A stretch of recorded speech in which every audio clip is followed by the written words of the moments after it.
hacia la madurez. Es necesario que en medio de cualquier situación nosotros estemos perseverando en la búsqueda del Señor juntos, hermano. Ese es el camino que tenemos nosotros hoy, perseverar juntos. Amén. Acompáñenme a orar al Señor, hermano. Padre,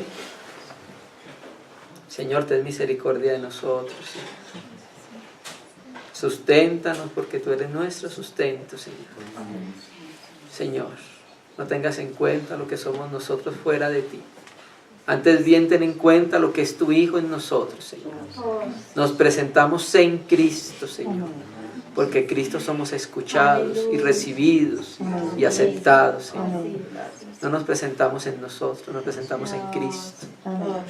Señor, tomamos de tu Espíritu, tomamos de tu obra preciosa en el corazón de tu casa, Señor. Por favor, Señor. Estamos delante de ti, Señor, con temor y reverencia, juntos, Señor, buscándote. Oramos para que no distorsionemos el testimonio de tu palabra. Guárdala, Señor, limpia y pura, como han orado los hermanos. Señor, abre tu palabra en nuestro corazón, Señor. Por favor, ayúdanos. Te lo pedimos, Señor. En el nombre de Jesús.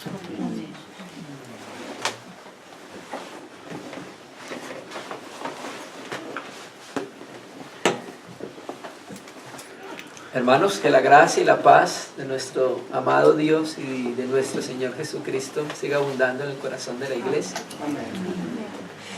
Hace un momento cantábamos una alabanza donde decíamos que no podíamos dejar de decir lo que habíamos visto y oído. Y eso es en relación con la vida de nuestro Señor Jesucristo que se ha manifestado en nuestros corazones. Cuando Dios crea al hombre, todos conocemos que lo crea con ciertas partes, y me llama mucho la atención que Dios crea al hombre con algo que se llama el espíritu. Era la manera en que Dios iba a relacionarse íntimamente con el hombre al tener un espíritu, que era el sentir de Dios en relación con Adán. Si Adán hubiese comido del árbol de la vida, hubiera tenido un relacionamiento interior con Dios en la vida espiritual. Pero conocemos lo que ha sucedido. Dios quería darnos ese espíritu para comunicarnos las cosas propias de Dios a nuestro espíritu. Cayó el hombre, pero de todas maneras el Espíritu Santo, a través de los tiempos y edades, seguía haciendo el trabajo de comunicarle a los hombres quién era el Dios que creó los cielos y la tierra, y de una manera muy velada, la revelación del verbo, por causa de que el entorno del Antiguo Testamento era uno. ¿Cuál? Mostrarle a Israel y a las demás naciones que existía un único Dios.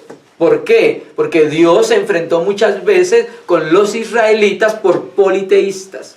Y entonces el énfasis, cuando tú ves los profetas, Isaías, Jeremías, muchos de ellos enfatizaban que había un único Dios. Por eso entonces el énfasis en el Antiguo Testamento no fue tanto la manifestación del verbo. Pero cuando se manifiesta el Hijo de Dios, entonces ya claramente se revela cómo es el ser de Dios. Que en el ser de Dios es un ser único con naturaleza y esencia divina, en el cual hay una subsistencia de tres hipóstasis o tres personas racionales, cada una es Dios y se identifica como un yo, ¿sí? Entonces el Espíritu Santo desde antiguo empezó a dar testimonio acerca de la obra que Dios iba a hacer a través de nuestro Señor Jesucristo. Después de la muerte del Hijo de Dios, de su resurrección y de su ascensión, entonces ahora se cumple la promesa que Dios le hizo a Abraham. ¿Cuál? Que en la simiente de Abraham todas las naciones de la tierra iban a ser ¿qué? Bendecidas o benditas. ¿Y cómo iba a llegar esa bendición? Cuando las personas de la tierra creyesen que Jesús es el Cristo, el Hijo del Dios viviente, y en ese momento ¿qué iba a suceder? Iba a venir el Espíritu Santo y se iba a cumplir en todo lo que Dios le prometió a Abraham, que las naciones de la tierra iban a ser benditas en la simiente que es el Hijo de Dios. Entonces, vamos a leer un texto acá en Juan 15, hablando acerca de este aspecto del testimonio del Espíritu Santo. Juan 15, versículo 26.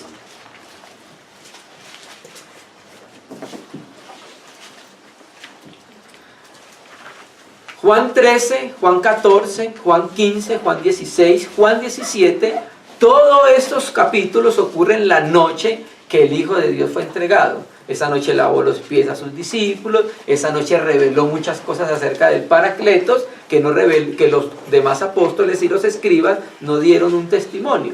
Pero gracias a Dios que tenemos el testimonio de Juan acerca de este aspecto. 26. Pero cuando venga el Consolador, la Biblia textual traduce Paracletos.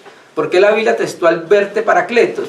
Porque esa palabra Paracletos es muy rica en el griego y no existiría como una única manera de traducirlo. Paracletos significa alguien que está al lado para ayudar, para consolar, para ser abogado. Por ejemplo, en primera de Juan dice, si alguno ha pecado, ¿qué tiene? Abogado tenemos para con Dios el Padre, a Jesucristo el justo. Ahí la palabra abogado también es Paracleto.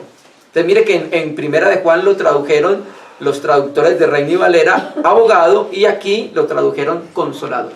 Pero cuando venga el Consolador, ¿a quién? Y mira que el Consolador no es una fuerza, sino un quién, es una persona. ¿A quién?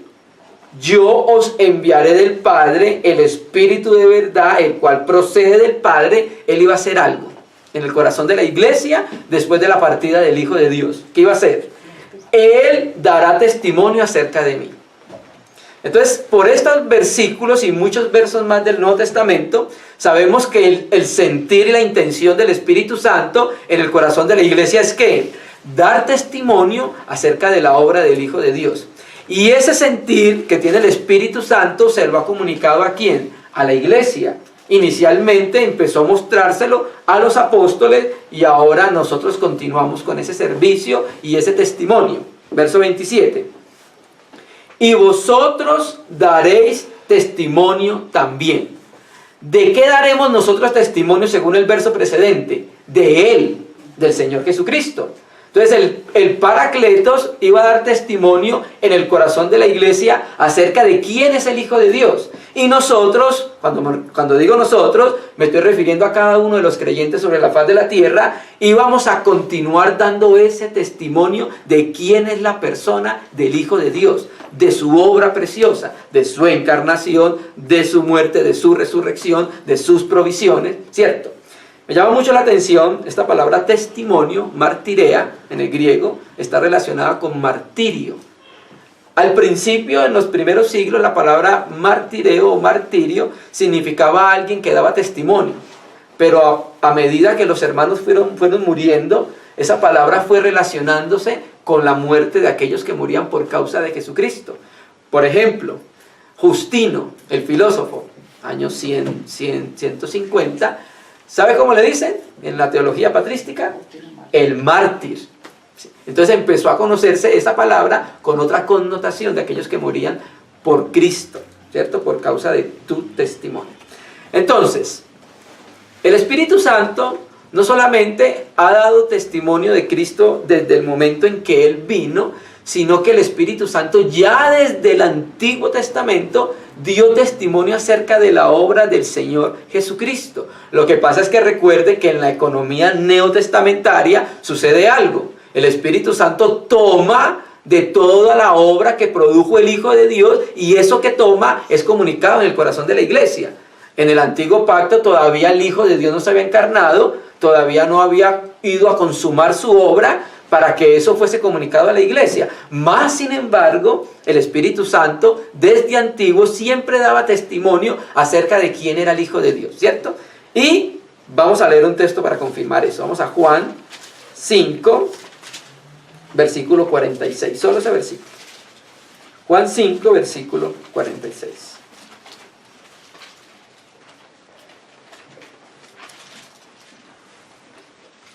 Juan 5, versículo 46.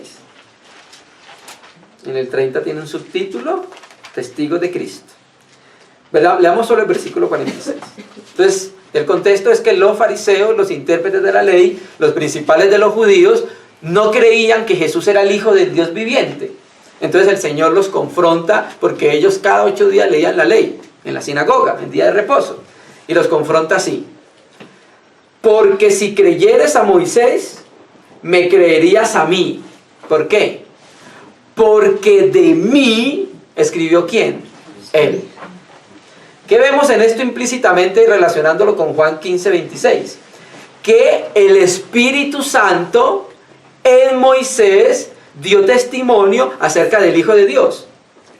¿Cómo lo sabemos? Segunda de Timoteo 3:16. Toda la escritura es soplada por Dios, Seoneustas. ¿Quién entonces inspiró a los profetas a escribir? El Espíritu Santo. Entonces el Espíritu Santo, cuando estaba escribiendo, estaba dando testimonio acerca de alguien. ¿De quién? Del Hijo de Dios. ¿Sí? Desde antiguo, el Espíritu Santo ya estaba anunciando las glorias, los sufrimientos, los padecimientos de nuestro Señor Jesucristo. Y entonces vamos a considerar hoy un aspecto muy breve, una pincelada, porque en una reunión no podíamos tratar los muchos aspectos del testimonio que dio Moisés acerca del Hijo de Dios en uno de los muchos libros que escribió. Leamos primero como base Hebreos 9, versículo, ya le digo, hermanos, Hebreos 9. Vamos a leerlo desde el versículo 13.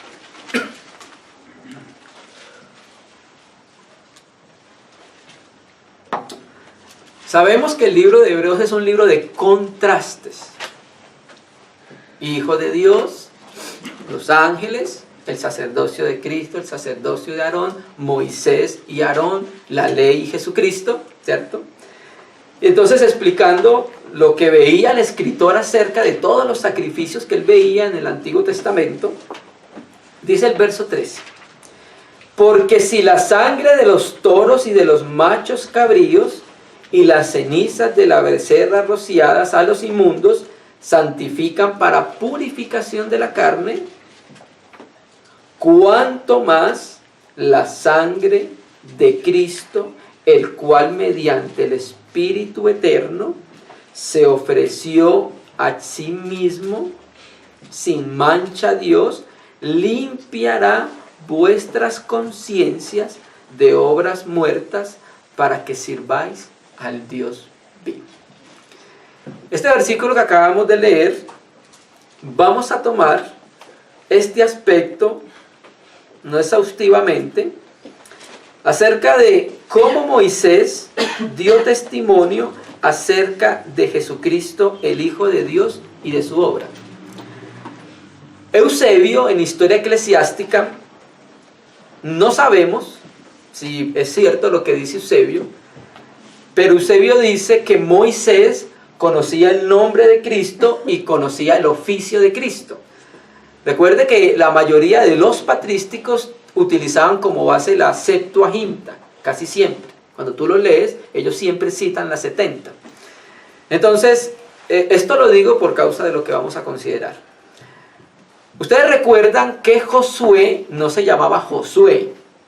Números 13 revela que Josué se llamaba ¿cómo? Oseas. Ese era el nombre de Josué. Pero la escritura dice que ¿quién le cambia el nombre? Moisés. Moisés le cambia el nombre y le pone ¿cómo? Josué. Y la palabra griega para Josué es la misma palabra griega para Jesús, Yesous. Y recuerde que también Moisés llamó por inspiración divina al sacerdote, al sumo sacerdote, lo llamó Cohen Mashiach, sacerdote ungido. Esa palabra Mashiach en el hebreo es Mesías, sino que Reina y Valera lo traduce como ungido, ¿sí? Entonces, Eusebio dice en su libro Historia Eclesiástica que Moisés conocía el nombre de Cristo y el oficio. ¿Cuál era el oficio? El Cristo, el ungido. Y por eso le puso el sacerdote así, el sacerdote ungido, y por eso le colocó a Josué, a Oseas le colocó Josué. No sabemos si es cierto que Moisés conocía el nombre del Señor, si eso lo hizo, fue por dirección del Espíritu Santo, pero el asunto era de que Moisés sí dio testimonio explícitamente e implícitamente de Jesucristo. ¿Explícitamente cuándo? Bueno, por ejemplo, hay muchos versos de la Escritura.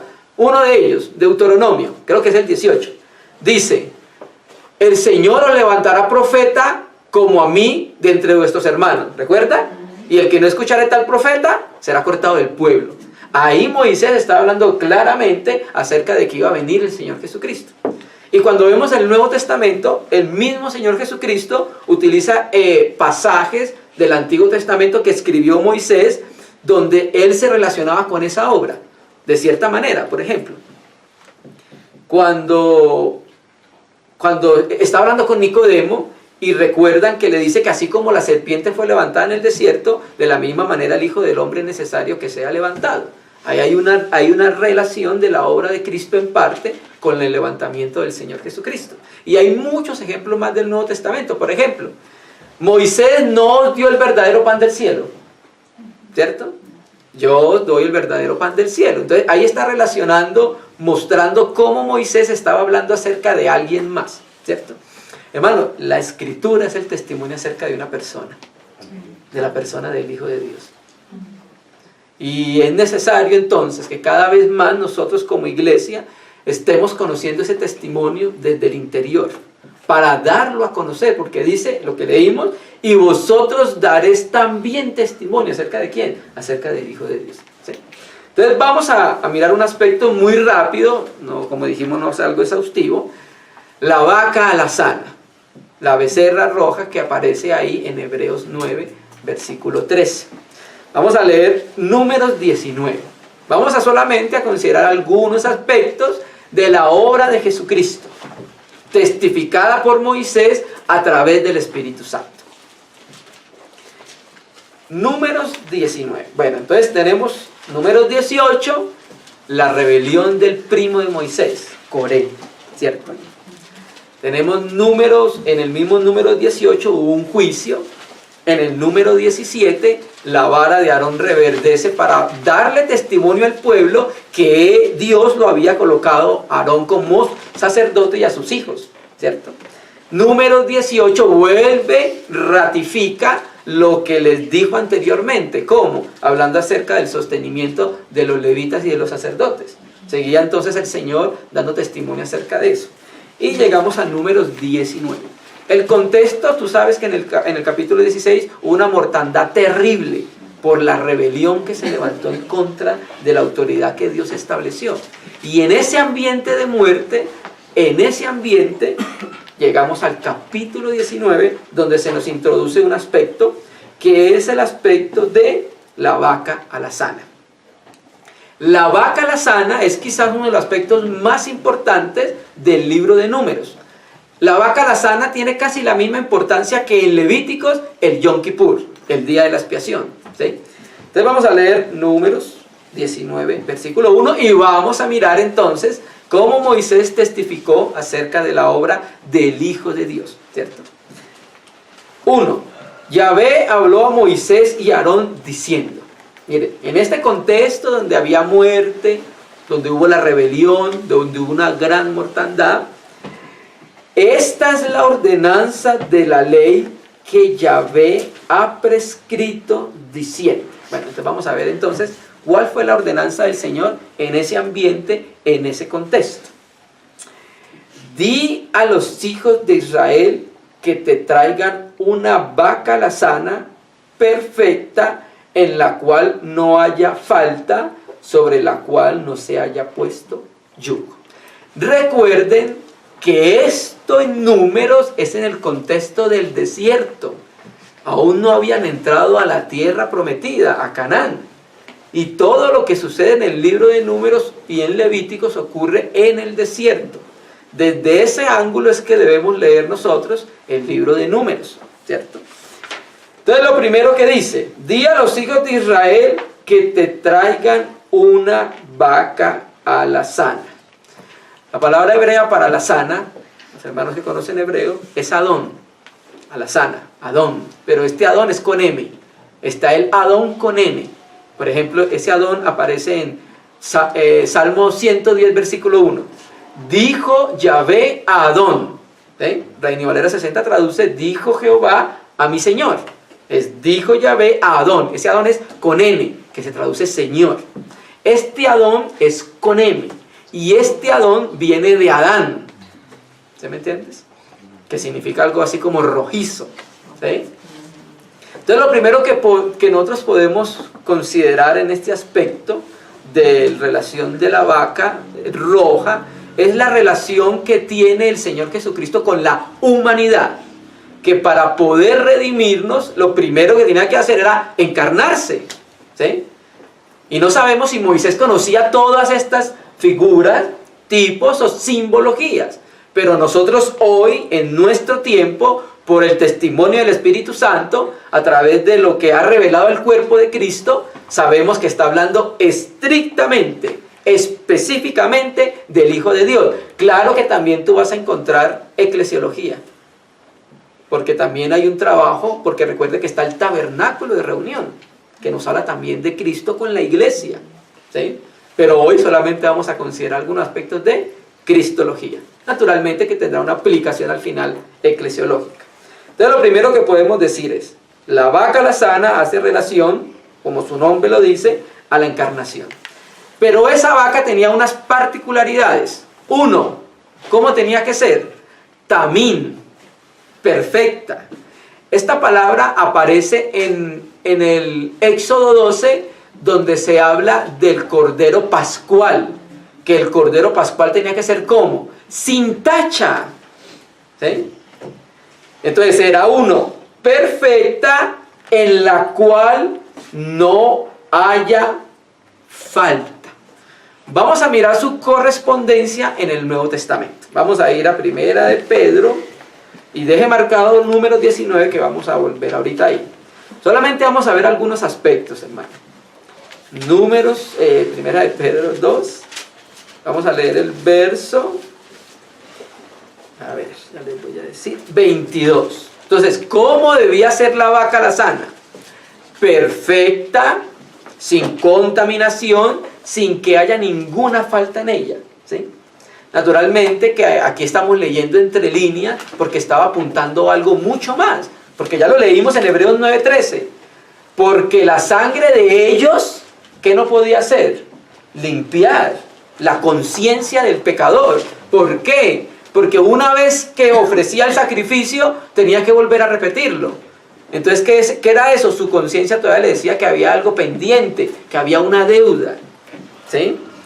Primera de Pedro 1:22, el cual no hizo pecado, ni se halló, ¿qué? Engaño en su boca. Bueno, esta vaca alazana hace referencia a eso, en el cual no era perfecto y no había ninguna falta en él. Y esa fue la particularidad del Hijo de Dios, ¿cómo? Impecable, apartado de los pecadores, sin un ápice de pecado. Y yo sé que son temas que ya conocemos, pero es necesario nuevamente, hay veces, pasar sobre nuestros pasos para ser afirmados en la palabra. Entonces, este primer aspecto nos habla de la impecabilidad del Hijo de Dios, de su pureza, de ser una persona que estuvo completamente ajena al pecado. Y aunque fue tentado y vino en semejanza de carne de pecado, nunca lo practicó, nunca lo pensó, nunca lo participó del pecado, ¿sí? 1. Di a los hijos de Israel que te traigan una vaca alazana perfecta, en el cual no haya falta. Y miren lo que dice, lo que sigue diciendo el texto. Sobre la cual no se haya puesto yugo. Aquí quiero llamar la atención a algo, hermanos. El yugo, ustedes saben que se coloca sobre dos animales de la misma característica para que labren la tierra y hagan los surcos. Regularmente un buey con un buey. Casi siempre hay un buey mayor que guía al buey más joven. Es extraño ver un yugo entre un buey y un asno. ¿Cómo quedará el asunto? No va a haber un trabajo armonioso, ¿cierto? Los surcos no van a ser derechos, sino van a ser así, tipo zigzag. Aquí la vaca tenía que ser un animal en el cual nadie nunca había trabajado con él. Esa era la particularidad de esa vaca. Muy parecido al Cordero de la Pascua. Tenían que guardarlo, tenían que observarlo, tenían que mirarlo, probarlo, para que saliera probado, para que pudiese ser el Cordero Pascual. Y antes de pasar a lo del yugo, me recuerda mucho lo que dice la Biblia acerca de la pureza del Hijo de Dios, de que era sin falta y era perfecto.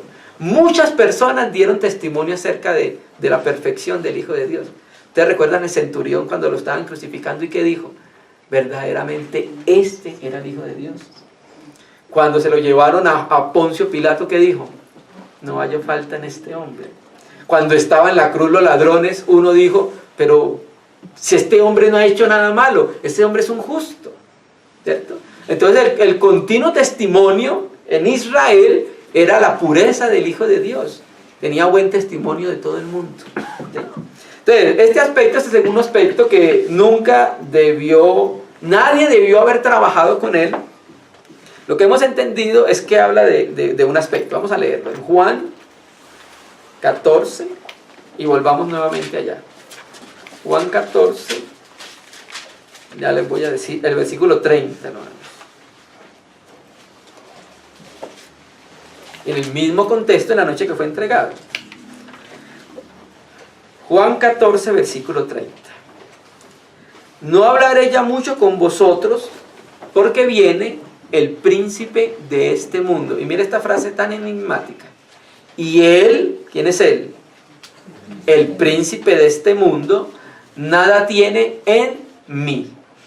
O sea, que nada de lo del maligno, nada de lo que hizo el maligno, nada de la obra del maligno, que colocó en el corazón del ser humano, se encontraba en el Hijo de Dios.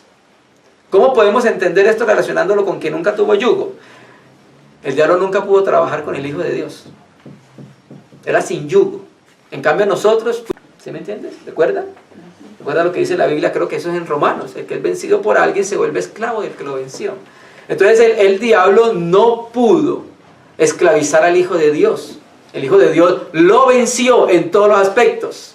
En la tentación, acá en la tierra, y después cuando fue a la muerte le quitó las llaves y el poder de la muerte. Entonces, por eso se necesitaba que la vaca fuera sin yugo, que nadie hubiese trabajado con ella y que el diablo no hubiese arado con ella. El diablo lleva arando miles de años con el hombre. El diablo está trabajando y arando con los hombres para establecer su gobierno acá en la tierra. Naturalmente utiliza los espíritus caídos también, pero en la finalidad va a ser es con los hombres y ha sido con los hombres, ¿cierto? Entonces esta vaca alazana no debía tener yugo, nadie debía haber trabajado con ella. El diablo no pudo trabajar con nuestro Señor Jesucristo. Él no pudo ser esclavo del diablo. ¿Por qué? Porque es esclavo de aquel que lo vence y el diablo nunca lo venció. El Señor Jesucristo nunca fue esclavo del pecado. Y para eso venció el pecado en la cruz, para libertarnos de la condición pecaminosa en la que nosotros estábamos. Antes de ser de Cristo, y si después de Cristo caemos en una condición pecaminosa, sigue teniendo poder para levantarnos. Primera de Pedro 4:1. El que murió por el pecado, terminó con el pecado. ¿Sí? Entonces el trabajo también del Espíritu Santo en el corazón de la iglesia es que cada día el cristiano pueda tener una lejanía del pecado, hacia el pecado, que lo vea lejos, que no lo vea cerca, hermano. Algunos dirán, no hermano, pero es que todavía está la carne, pero también está el Señor. ¿Eh? Y si está el Señor, Él puede hacer cosas que nosotros no podemos hacer. Amén. Amén. Volvamos entonces al versículo 4. Algunos aspectos solamente. Bien. Después entonces ya trataríamos un poco más el asunto. Verso 2, volvamos. Y esta es la ordenanza de la ley que Yahvé ha prescrito diciendo: di a los hijos de Israel que te traigan una vaca alazana perfecta, en la cual no haya falta, sobre la cual no se haya puesto yugo. ¿Sí? 3. Y daréis a Eleazar el sacerdote, y la daréis a Eleazar el sacerdote, y él la sacará ¿a dónde? Fuera del campamento. ¿A qué le suena esto? ¿No le suena esto a dónde murió el Señor Jesucristo? ¿Fuera de la ciudad? ¿No lo dice eso Hebreos capítulo 13, versículo 12? ¿Sí estamos descubriendo cómo se da testimonio acerca de la obra de nuestro Señor Jesucristo? Y es menester que la iglesia siempre dé testimonio de Él hasta que Él vuelva. Hebreos 13:12. Por lo cual también Jesús, para santificar al pueblo mediante su propia sangre, padeció ¿dónde? Fuera de la puerta, que es el equivalente a fuera del campamento. Entonces la vaca alazana tenía que morir fuera del campamento, y eso estaba hablando dónde tenía que morir Cristo. ¿En dónde? En el Calvario, en el Gólgota, fuera de la ciudad, fuera de Jerusalén, allá donde fue crucificado, ¿cierto? Por lo cual también Jesús, para santificar al pueblo mediante su propia sangre, padeció fuera de la puerta. Lo mismo que la vaca alazana, fuera de el campamento. Amén. Versículo 4. Vamos muy rápido por causa del tiempo. Y Eleazar, el sacerdote, tomará de la sangre con su dedo y la rociará hacia la parte delantera del tabernáculo de reunión con la sangre de ella, ¿qué? 7 veces. Y hará quemar la vaca delante de sus ojos, su cuero y su carne y su sangre, con su estiércol hará quemar.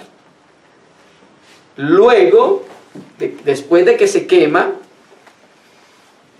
tomará el sacerdote 1, madera de cedro, e hisopo y escarlata, y lo echará en medio del fuego en que arde la vaca.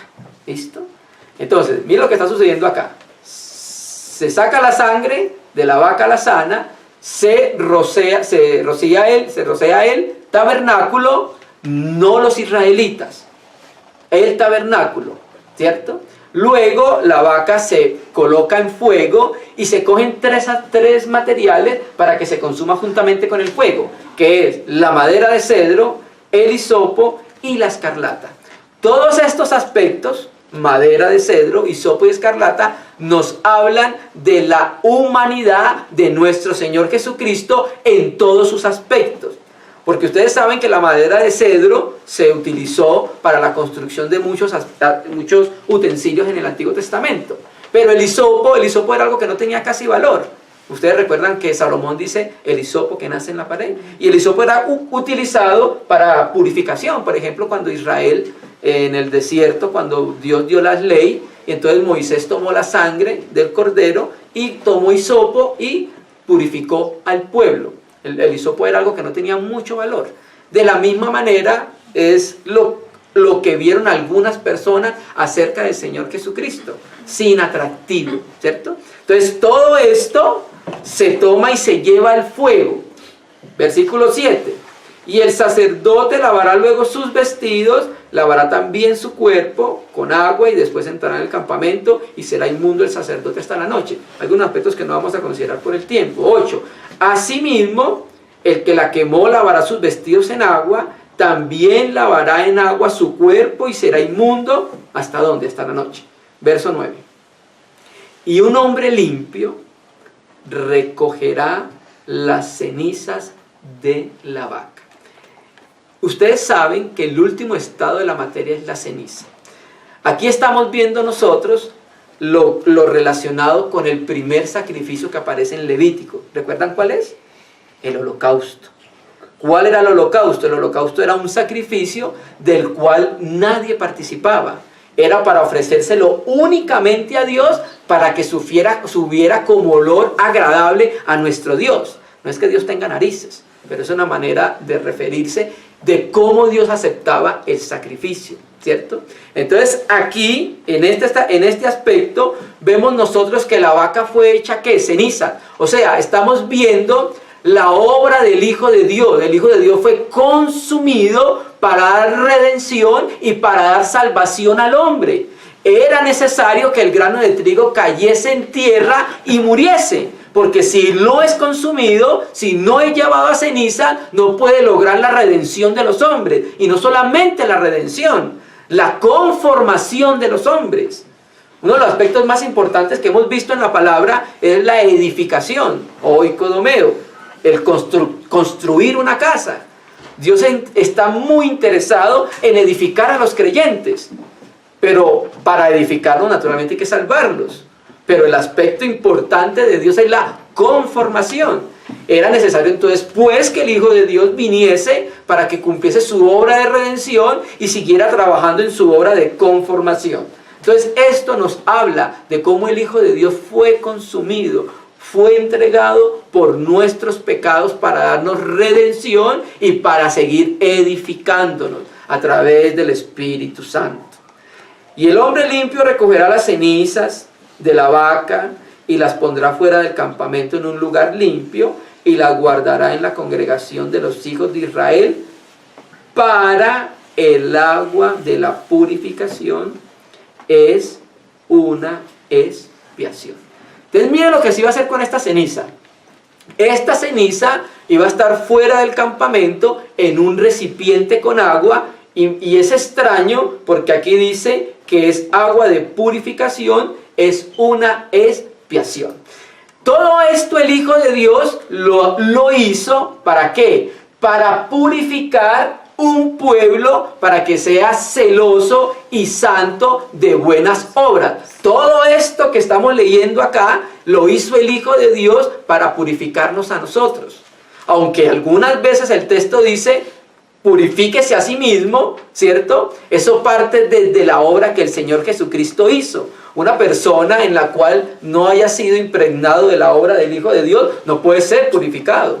Es purificado en base a lo que hizo el Hijo de Dios. Es en base a eso que es su purificación.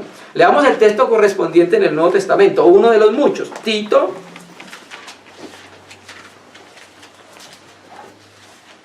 2, versículo 14. Tito 2, versículo 14.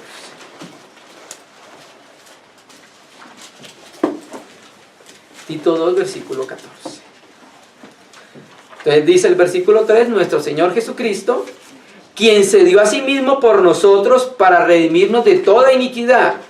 ¿Y qué más? Y purificar para sí un pueblo celoso de buenas obras. Entonces, esto que hizo el Hijo de Dios, lo conocemos nosotros en nuestra vida diaria.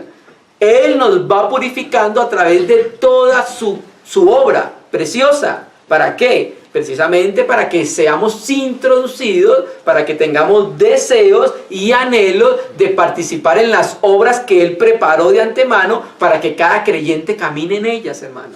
¿Sí? Entonces, esta obra de la vaca alazana está hablando acerca de que nuestro Señor Jesucristo se dio para seguir purificando un pueblo. Ya lo purificó a través de su sangre. Pero recuerde, hermanos, que pecamos cada día y no deberíamos, pero si lo hacemos, ¿qué debemos hacer? Nos acercamos a su sangre, nos acercamos a Él. Pero también hay otro aspecto más al cual nos vamos a acercar, porque recuerde que ya empezamos a considerar es el agua. La sangre ya se roció la primera vez, ¿cierto? Sobre el tabernáculo. Leamos ahora el versículo 17. No, leamos el versículo 17. Y para el inmundo tomarán de la ceniza de la vaca quemada de la expiación y echarán sobre ella agua corriente en un recipiente.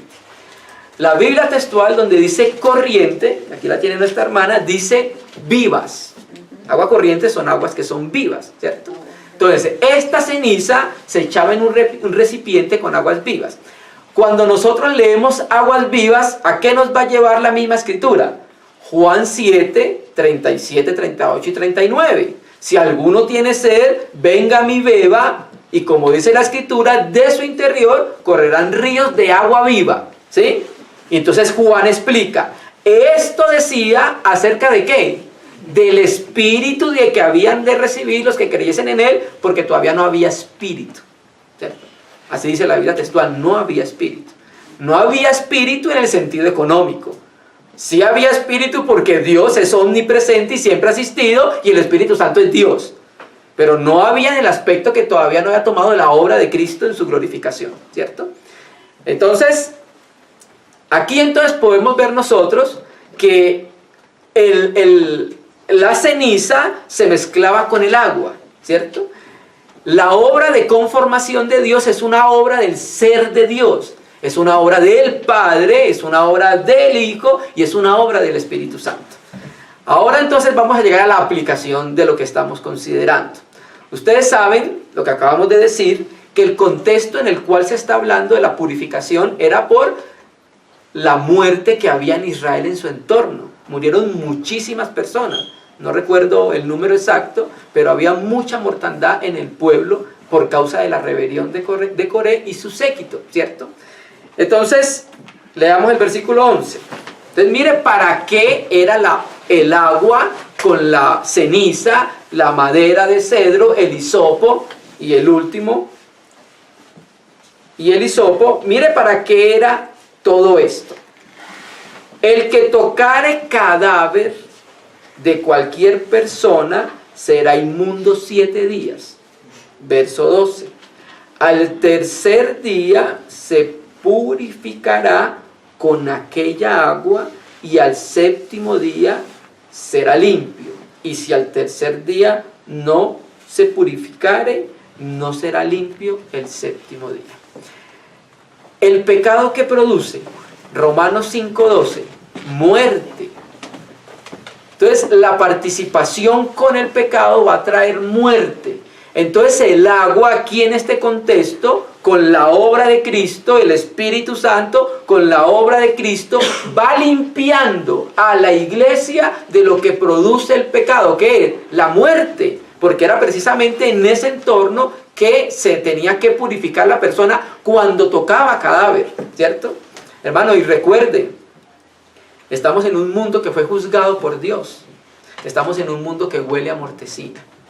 Ustedes recuerdan el arca, Noé. Ustedes recuerdan cuando Noé, primero cuando empezaron a bajar las aguas, envió un cuervo, ¿recuerdan? ¿Y qué pasó con el cuervo? No volvió. Pero después envió una paloma 3 veces. Iba y volvía, iba y volvía, iba y volvía. ¿Por qué no vuelve el cuervo? Porque el cuervo es carroñero. ¿Sabe cuánto cadáver había sobre la faz de la tierra? ¿Sabe cuántos muertos había por causa del diluvio? Muchos. La tierra hiede a mortecina, a pecado. Y nosotros en nuestro caminar nos ensuciamos con muerte. Por eso es necesario volvernos a la obra del Hijo de Dios. El Señor tiene provisión en todos los aspectos para todos nosotros. Si alguien no es limpio, porque no quiere, un creyente. Si un creyente no es libre del pecado es porque no se acerca al que hizo la provisión para que él fuese limpio y se purificara. Ahora me llama mucho la atención este versículo 11. Al que tocare cadáver de cualquier persona será inmundo 7 días. Y mire lo que pasa. No desde el primer día de que es inmundo se tiene que rociar con el agua, sino cuando el tercer día. O sea que eran 3 días en el cual él sabía que tenía una culpa de que estaba inmundo. Eso nos habla entonces de que el Señor nos da tiempo para arrepentirnos, hermano.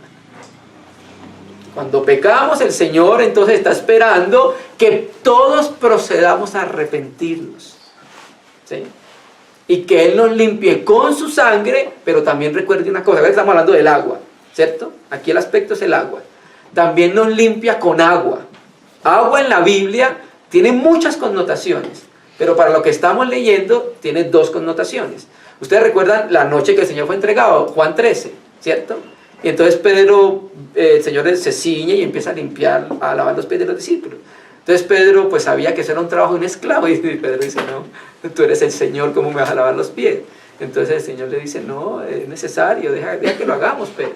Entonces Pedro, no entendiendo todavía el asunto, le dice, no solamente los pies, todo. Entonces el Señor le dice, no, ya ustedes están limpios, ya los que están lavados están limpios, aunque no todos, ¿cierto? El Iscariote. Y entonces si sigue el contexto, capítulo 14, 15, nos explica cómo los lavó. 15:3 dice, ya vosotros estáis limpios, ¿por qué? Por la palabra. Entonces aquí el agua hace referencia a la obra del Espíritu y la palabra. Hermano, la palabra tiene el poder de limpiar nuestra vida. Por eso es necesario que estemos expuestos a la Biblia. La Biblia tiene un poder limpiador y transformador. Entonces, si alguno ha pecado, se acerca al Señor, que su sangre lo limpia, pero también la palabra tiene el poder de limpiar el corazón nuestro, hermano. ¿Sí? Al tercer día se purificará con aquella agua y al séptimo día será limpio. Y si al tercer día no se purificare, no será limpio al séptimo día. Todo aquel que tocare cadáver de cualquier persona y no se purificare, el tabernáculo de Yahvé contaminó. Y aquella persona será cortada, la textual creo que dice expulsada, de Israel, por cuanto el agua de la purificación no fue rociada sobre él, inmundo será y su inmundicia será sobre él. Esta es la ley para cuando alguno muera en tienda, cualquiera que entre en la tienda, y todo lo que esté en ella será inmundo 7 días. Bueno, vamos a dejarlo por ahora para no detenernos, para no avanzar más. Entonces, la aplicación es, así como Israel estaba peregrinando hacia Canaán, pero en esa peregrinación se podía contaminar, entonces el Señor proveyó lo necesario para que Israel pudiese llegar a Canaán limpio, purificado. La aplicación para la iglesia es que nosotros estamos en un peregrinaje ¿hacia dónde? Hacia la patria celestial, hacia nuestro Canaán, ¿cierto? Pero en ese caminar podemos contaminarnos. Pero hermanos, el Señor proveyó lo necesario para limpiarnos, para purificarnos. Su sangre, su espíritu y su palabra, hermano. ¿Sí? Nosotros estamos peregrinando hacia la patria celestial. Pero en ese camino estamos en un mundo donde podemos ensuciarnos nuestros pies.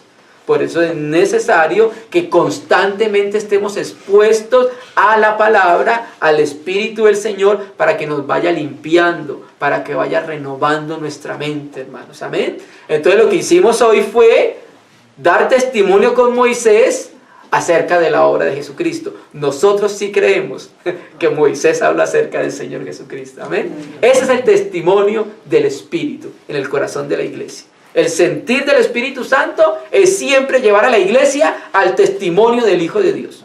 Hoy el movimiento pentecostal ha hecho lo contrario.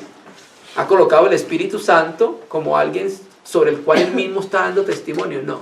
La obra legítima del Espíritu Santo es que guía el corazón de la iglesia en el interior a que testifique acerca de su Señor. Amén, hermanos. Que el Señor pueda fructificar la palabra, hermano. Amén. Vamos a orar al Señor. Vamos a agradecerle.